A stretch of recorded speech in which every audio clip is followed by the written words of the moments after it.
안녕하세요. 김다니엘입니다. 해마다 나팔절만 되면 휴거를 간절히 고대하는 많은 사람들의 소동이 있어 왔습니다. 작년까지만 해도 승민아빠 블로그라는 곳의 정보를 바탕으로 휴거를 사모하는 많은 사람들의 휴거 소동이 있었습니다. 환란전 휴거로 보는 세대주의자들의 견해를 지지하는 많은 사람들은요, 아마 올해도 아마 그럴 것 같습니다.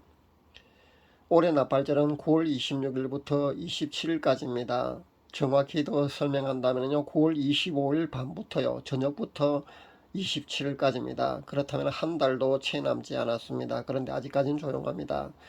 그동안의 양치기 소년의 효과 때문일까요? 아니면 해마다 올해일 거다 올해일 거다 하다가요 계속해서 틀리니까 이번에는 조심스러워서 그렇게 몸을 사리고 있는 걸까요? 아무도 올해 나팔절은 채 한 달도 남겨두지 않고 있는 그런 시점입니다. 그런데 아직은 조용합니다. 제가 어제 아침에 그 한 통의 메시지를 받았습니다. 올해 12월 1일부터 사회신용제도가 생기는데 예수님 믿는 사람들은 Q등급을 받고 격리 감금된다는 내용의 메시지였습니다. 중국이 이미 실행 중에 있고 12월부터는 그 미국과 영국과 한국과 그리고 전 세계가 이것을 추진 중에 있다고 그런 메시지를 보내왔습니다. 이 제도가 추진되기 전에 차별금지법이 통과되고 경제붕괴법이 통과되고 적그리스도가 등장하고 현금과 카드가 사용 중지가 되고 짐승의 표가 실행될 것이 예고되어 있다고 그 메시지를 전하고 있었습니다. 그래서 제가 자료를 찾아보았습니다. 그런데 아직 실행된다는 것은 분명히 아니었습니다. 그런데 그런 정보가 있는 것은 사실이더군요. 아마도 앞으로 딥스가 주창하고 끌고 가는 그런 사회로 가려면은요, 이런 과정을 반드시 거쳐야 하는 것은 맞습니다. 그러니까 우리가 대비하고 있어야 합니다. 마음의 준비를 단단히 하고 있어야 합니다. 그러나 아직까지 실행된다는 것은 아니니까요, 너무 동요되지 마시기를 바랍니다. 제가 지난번에 지금 우리나라가 보수 정권으로 바뀌는 것을 두고서도요, 최선이나 차선이란 그런 용어를 쓰지 않은 것을 아마 여러분도 기억할 겁니다. 제가 왜 차악이라고 그런 표현을 썼느냐 하면은요, 바로 이 때문이라는 겁니다. 몇 달 전입니까? WHO가 세계적인 온역이 유행할 때 모든 국가가 그들의 지시를 받거나 그들의 명령을 국가들이 따라야 한다는 그런 법이 제정될 뻔했거든요. 아마 여러분은 관심 갖고 있는 깨어있는 분들은 아마 제가 전하는 정보를 아마 알고 있을 줄 압니다. 그런데 그 당시에 브라질과 아프리카 몇 개국이 반대를 해서 무산되었습니다. 그런데 그 당시에 우리나라는요 거기에 찬성을 했다는 겁니다. 아마 7년 환란의 가장 극심한 대표적인 나라 중에 하나가 우리나라가 되지 않을까 하는 우려를 하는 것도요, 바로 이 때문이라는 겁니다. 여야나 보수 진보를 떠나서요, 우리는 정치인들을 신뢰할 수가 없다는 것이 맞습니다.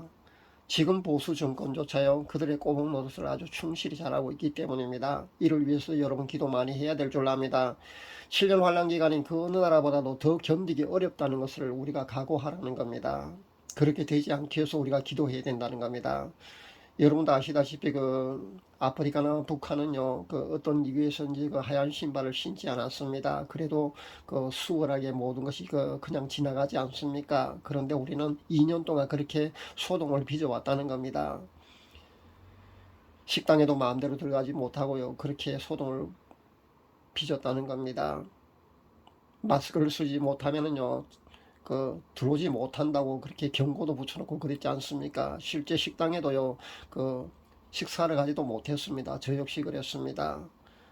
제가 여기에 관한 최신 언론에 보도된 정보를 몇 가지 여러분에게 전할까 합니다. 아마 깨어있지 않는 분들은 이 뉴스를 아마 못 볼 것 같아서요, 제가 모아놓은 정보를 여러분에게 몇 가지 전할까 합니다. 뉴스에 난 내용인데요, 8월 20일자 뉴스에 이런 것이 나왔습니다. 디지털 센서는 알약, 한국서 첫 생산, 내년에 완공, 이런 뉴스가 나오는 것을 보았고요. 8월 21일자 뉴스에는요, 이젠 붙여서 콧땡땡 끝낸다, 변이 잡는 반창고 하얀 신발 효과 입증이라는 그런 뉴스도 나왔습니다.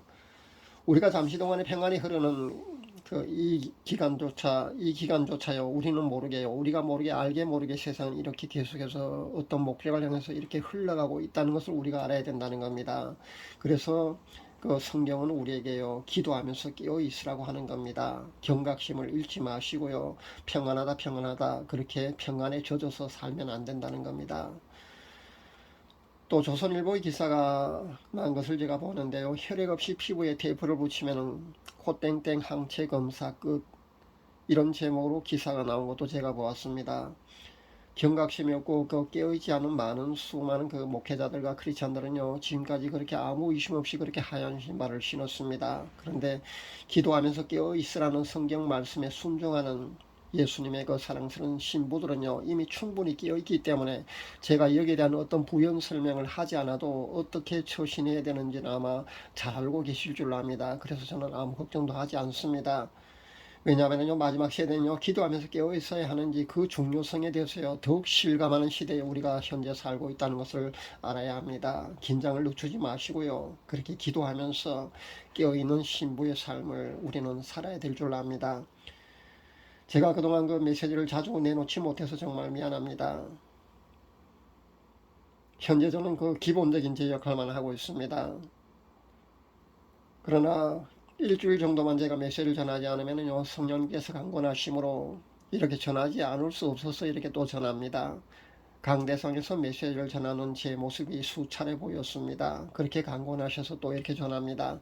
어떻게 보면 전 참 게으르고 나태한 종인가 봅니다. 꼭 이렇게 성령께서 강권하셔야만 또 메시지를 전하니까 말입니다.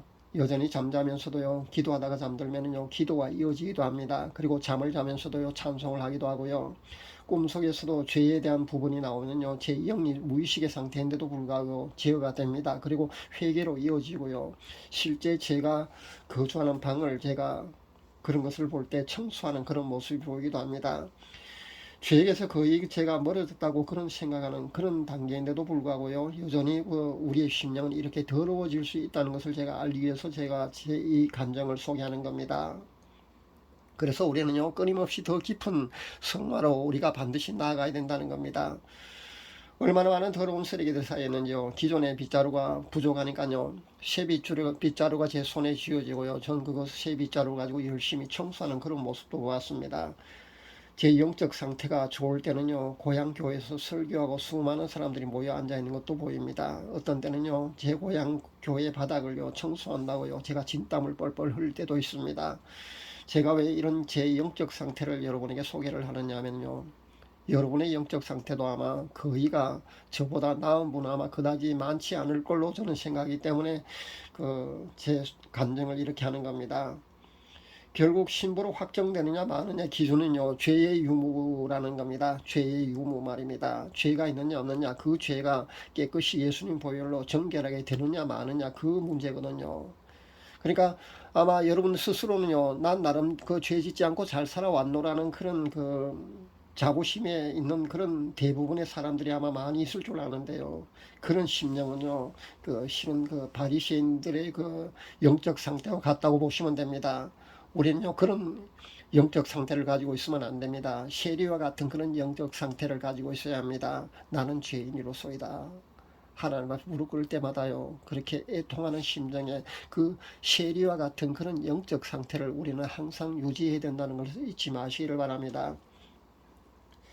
제가 죄에게서 거의 멀어져 있는 그런 상태인데 불구하고요, 이렇다는 것을 여러분에게 소개한다는 것은요, 우리가 그만큼 더 깊은 성화로 반드시 나아가라고 제가 그렇게 권면 드리기 위해서 이 제 감정을 소개하는 겁니다. 여러분도 더 깊은 성화로 반드시 나아갈 수 있기를 간절히 바랍니다. 올해 나팔절이 한 달도 채 안 되게 우리 앞으로 이렇게 다가왔습니다. 올해는 그 어느 때보다도요, 중요한 나팔절이 되지 않을까 저는 생각해 봅니다. 다니엘이 언급한 그 마지막 한 일에, 그러니까 7년 환란의 시작이 될 수도 있을 겁니다. 7년 환란 전 휴거를 신봉하는 크리스찬들은요, 올해도 또 아마 소동이 있을 줄 압니다. 그러나 제 구독자 여러분들은요, 차분히 지켜보면서 신부단장 잘 했으면 좋겠다는 그런 입장을 여러분에게 밝힙니다. 올 나팔절은요, 50년마다 한 번씩 있는 그런 희년까지 겹쳐져 있다는 것을 여러분에게 말씀드립니다. 그러니까 그 어느 때보다도 그 어느 때보다 의미 있는 나팔절이 되지 않을까 저는 생각해 봅니다. 신부단장 잘하고 있는 성도님들은요, 휴거가 7년 환란 전이든 중간이든 중이든 후이든 아마 개의치 않을 줄로 압니다. 사랑하는 주님을 사모하며 휴거의 그 영광스러운 날을 그렇게 간절히 사모하며 휴거를 준비하려 하고 계시라고 저는 생각해 봅니다. 준비가 채 안 된 크리스찬들은요, 하루빨리 신부단장에 최선을 다할 수 있기를 바랍니다. 나태해지기 쉬운 우리의 심령을 누구보다 전 잘 압니다. 그래서 또 이렇게 나태해질까 이렇게 권면을 여러분에게 드리는 겁니다. 제 개인적으로도요, 7년 환란 전 휴거로 보진 않습니다. 그러나 그 가능성은 저는 열어둡니다. 제가 늘 주장하는 것처럼요, 환란 중간 휴거나 아니면 환란 중 휴거로 본다고 해도요, 우리 앞에 그러니까 신부 단장할 기간은요, 그다지 많지 않다는 것을 분명히 말씀드립니다. 잠시 잠깐 후면은요, 오시리가 반드시 오신다는 겁니다. 세마포 혼인 예복을 잘 준비해서요, 모두가 휴거 되셨으면 정말 좋겠습니다. 꼭 그럴 수 있기를 바랍니다. 감사합니다.